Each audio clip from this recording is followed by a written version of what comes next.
Everything you think you know about fairy tale Europe castles, minstrels, chivalry is about to collapse like a rotten drawbridge. Because buried in the folds of 15th century France is a nobleman whose favorite bubble bath was human, not his own, not his enemies. Children, you don't learn this in history class.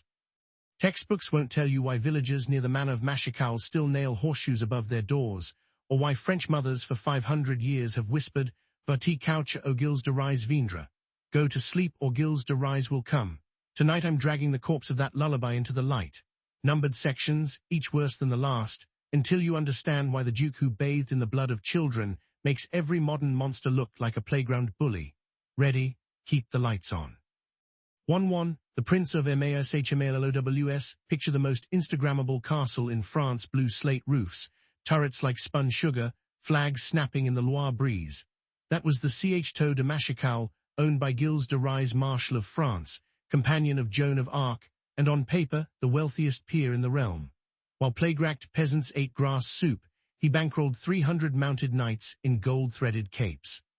He once spent the modern equivalent of $3 million in a single week, staging a morality play about wait for it protecting the innocent.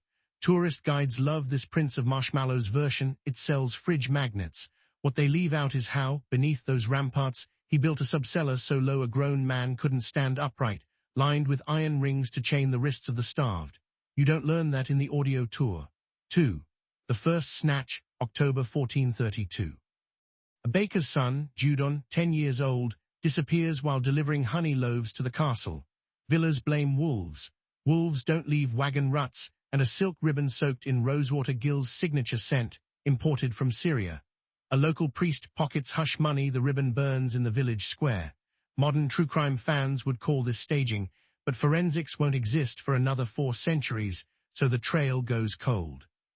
Judon's mother keeps his wooden toy sword under her pillow until the day she dies, never knowing her son is still technically alive if you count being kept in a cage as living. 3. The business model. Gilles needs more Judons. Lots more.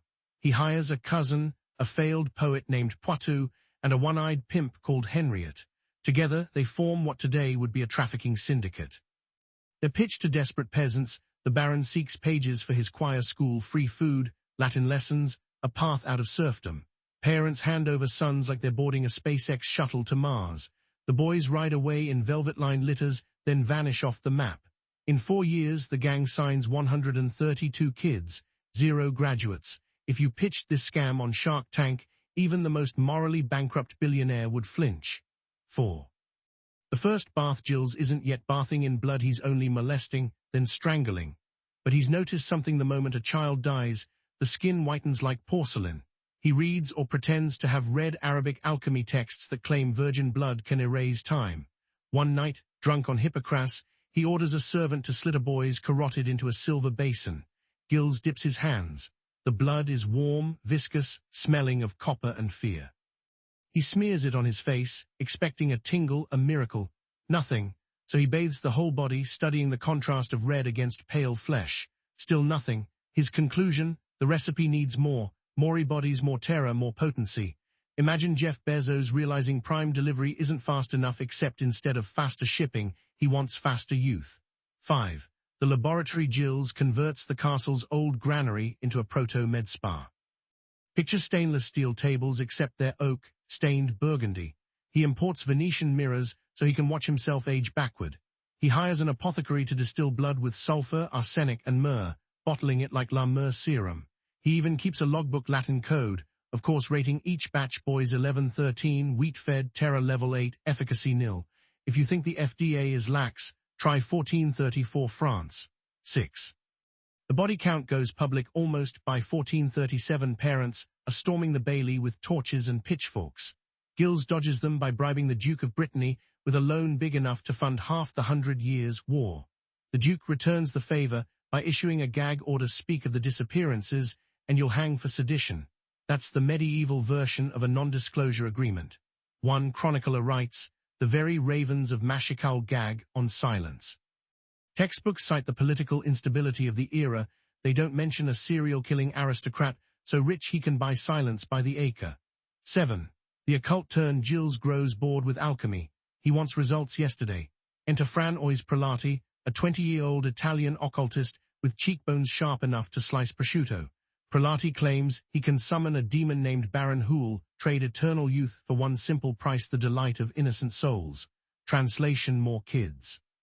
Together they draw a chalk circle the diameter of a tennis court inside the Great Hall, sprinkle it with powdered emerald. Gilles liquidated a vineyard to afford it, and recite psalms backward.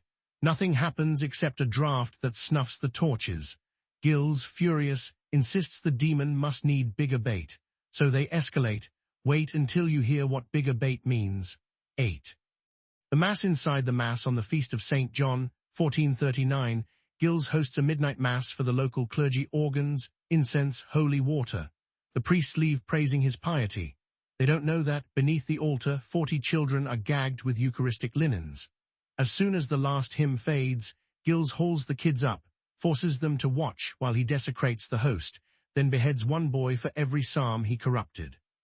He bathes in the arterial spray, convinced the sacrilege is the missing catalyst. Spoiler: still no demon, still no youth, but the floorboards soak up so much blood they'll ooze red mist on hot days for decades. 9. The survivor, one child, a shepherd named Rue, wriggles free of his cords, drops through a guardrobe chute, and crawls 3 miles with a dislocated shoulder. He reaches the village screaming, "The Baron drinks us." The parish priest believes him because 3 other kids have vanished from the rectory's own orphanage. Rue's testimony becomes the first domino. But remember, Gilles is creditor to half the nobility. The case needs to be airtight. So the church launches a secret investigation. Modern comparison: if Jeffrey Epstein had owned the U.S. Senate and the FBI. 10. The trial they wanted you to forget. In September 1440, the Bishop of Nantes convenes an ecclesiastical court. Gilles, arrogant as ever, arrives in ermine, flanked by 30 bodyguards. He's so confident he offers to fund the prosecution. Then the dam breaks. 49 articles of indictment, 110 witnesses, a stack of bones exhumed from his vineyards. Gilles tries to buy the judges a cathedral. They refuse because the Duke of Brittany smells a chance to erase his own colossal debt. Imagine owing your student loan officer millions, then watching him led away in cuffs. That glee overrides bribery. 11. The confession or performance. Under threat of excommunication and public disembowelment, Gilles confesses, but he does it with such theatrical flair, historians still argue whether it was coerced. He describes weeping tears of joy at the first spurt of blood, compares boys' hearts to quail served rare, claims he kissed the decapitated head of a 12-year-old more tenderly than any lover. Each detail feels designed to horrify and to cement his infamy. Modern psychologists label this autobiographical grandstanding, the original true crime podcast. 12. The execution they staged. 2. Forget October 26, 1440. Gallows rise on a hill outside Nantes. Gilles requests get this to die first, before his 2 henchmen, because he can't bear to see them suffer. The crowd, expecting contrition, gets instead a final narcissistic sermon on the beauty of pain. He's hanged, but not broken on the wheel like common murderers. The nobility still protects its own even in death. His body is doused with quicklime so it'll dissolve fast. Within a century, locals aren't sure where the grave was. That amnesia is deliberate. The church wants him gone from memory, the aristocracy wants him gone from debt ledgers, and the peasants just want to stop dreaming of red puddles. 13. The textbook vanishing. ACT fast forward 500 years. Classroom bios reduce Gilles to companion of Joan of Arc, spent fortune on pageants, died controversially. That's like summarizing Ted Bundy as law student, political volunteer, died controversially. French Third Republic historians even tried rehabilitating him, claiming the confession was a church fabrication to seize his lands. Why? Because a child-murdering noble stains the entire aristocracy, and France was busy building a secular republic on Libet, Galet. Easier to blame the clergy. 14. The modern parallels still think this is medieval mayhem with no Wi-Fi echo. Replace castle with private island, alchemy with anti-agging clinics, choirboys with runaways whose birth certificates vanish in the foster system. Epstein, Dutroux, the Finders cult, same supply chain, different century. Gilles' fortune bought silence, today it's shell companies and encrypted servers. The Duke who bathed in blood is a template, not an outlier. 15.